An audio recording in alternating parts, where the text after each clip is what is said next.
Baik, bismillahirrahmanirrahim. Assalamualaikum warahmatullahi wabarakatuh. Teman-teman sekalian yang menyaksikan live ini bersama Ustadz Umar Mita. Semoga Allah menjaga beliau dan keluarga beliau insya Allah.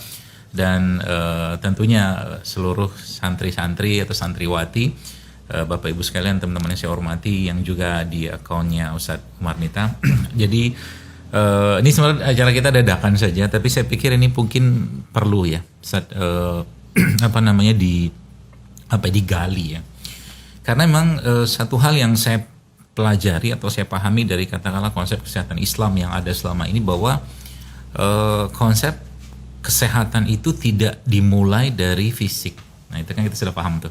Dalam sebuah hadis yang Nabi SAW sampaikan, ala wa inna fil jasad mudghah iza sholat jasadu kulhu wa iza fasada kulhu, kan gitu seperti itu. Ala wa hiya qalb. Nah ternyata ini hadis dan konsep ini tuh menjadi dasar sehatnya bagi seorang muslim. Jadi sekarang kalau kita bicara tentang konsep penyucian jiwa ya yang ada pada Islam, berarti kan ada sesuatu yang perlu kita telaah di situ, Ustaz. Contoh begini,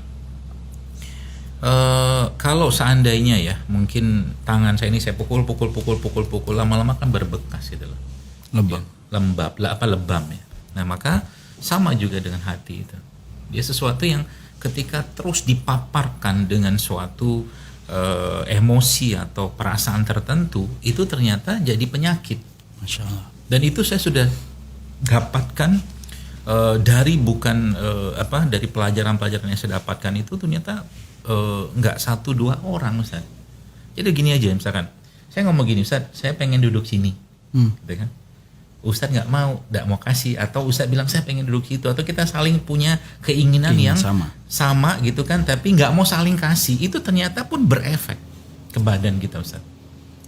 Berefek itu jadi apa nanti? Ujung-ujungnya penyakit. Penyakit apa? Oh bukan sembarangan penyakit.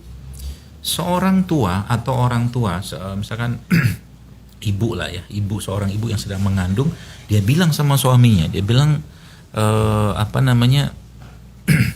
saya pengen anak perempuan nih. Suami bilang saya nggak mau anak perempuan, saya mau anak laki-laki. Kata dia gitu. Itu direcord sama anak itu. Di dalam kandungan. Dalam kandungan dia akan nge-record. Dia akan nge-record semua ucapan-ucapan tadi. Dan itu akan tampak ya dalam kalau kita ada diagnosanya nanti itu akan kelihatan di sana, Ustaz. Jadi itu dimulai bahkan dari awal. Jadi ketika anak itu mengalami satu penyakit yang berat, maka coba dicek nih kira-kira masalah emosi kejiwaan yang ada pada orang tuanya saat anak itu masih dalam kandungannya sampai anak itu sampai berumur 5 tahun itu apa. Itu pasti ada korelasi di situ. Kalau mungkin bahasa kita tuh emosi yang terblokir. Emosi yang terblokir ini yang nanti sebenarnya kuncinya itu, atau mungkin solusi itu memang ada pada iman ya, tazkiyatun nafas kayak begini misalkan gitu ya. Atau mungkin bagaimana ilmu itu dimasukkan sesuai dengan kebutuhannya. Contoh beginilah. Sekarang mungkin kalau saya boleh cerita sedikit tentang pandemi atau wabah ini, Ustaz. Kita tahu bahwa banyak orang yang lupa mereka ahlul Quran, ahlullah gitu kan. Bahkan mereka lupa dalam Islam itu sudah ada gitu kan konsep-konsep yang berkaitan dengan tawakal. Kayak jadi lupa semua gitu kan. Dengan adanya pandemi ini gitu loh. Padahal kan ma'asoba min musibatin illa biiznillah kan gitu. Tidak ada musibah itu terjadi. Jadi akhirnya kecemasan, was-was segala macam yang mereka terus itu rasakan, dan ibarat kata kayak daging atau kulit saya tadi itu begitu menerpa mereka. Contoh begini. Kemarin tuh saya ada seorang yang konsul ke saya gitu kan. Ada tumor, Ustaz, di salah satu bagian tubuhnya lah, dia kirimkan laki-laki bapak-bapak gitu, terus tumor tuh memerah gitu kan. Lalu dia konsul ke saya begini, dia bilang, kata dia ini mohonlah ya saran nasihat dokter seperti apa, dia bilang gitu. Terus akhirnya saya ini tumor bla bla bla segala macam, terus akhirnya saya coba konsul juga ke beberapa guru-guru saya juga.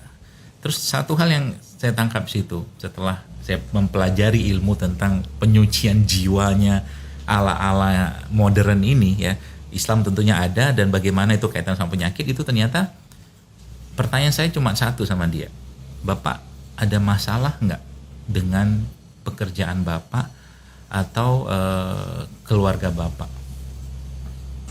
Ternyata ada. Jadi dia itu lagi ada masalah sama ibunya, Ustaz. Sama ibu kandungnya. Sama ibu kandungnya. Luka pengasuhan bukan? Bukan, saya belum saya perjelas itu apa, tapi ternyata lagi ada masalah. Saya bilang ya ini nggak bisa diobatin kalau itu belum selesai, saya bilang. Gitu. Jadi emosi itu bukan cuman sekedar kita marah, kita benci, atau seorang itu marah benci, bukan. Tapi ketika ada suatu nilai yang terlanggar di situ, maka di situ akan memunculkan atau bisa berpotensi terkena penyakit.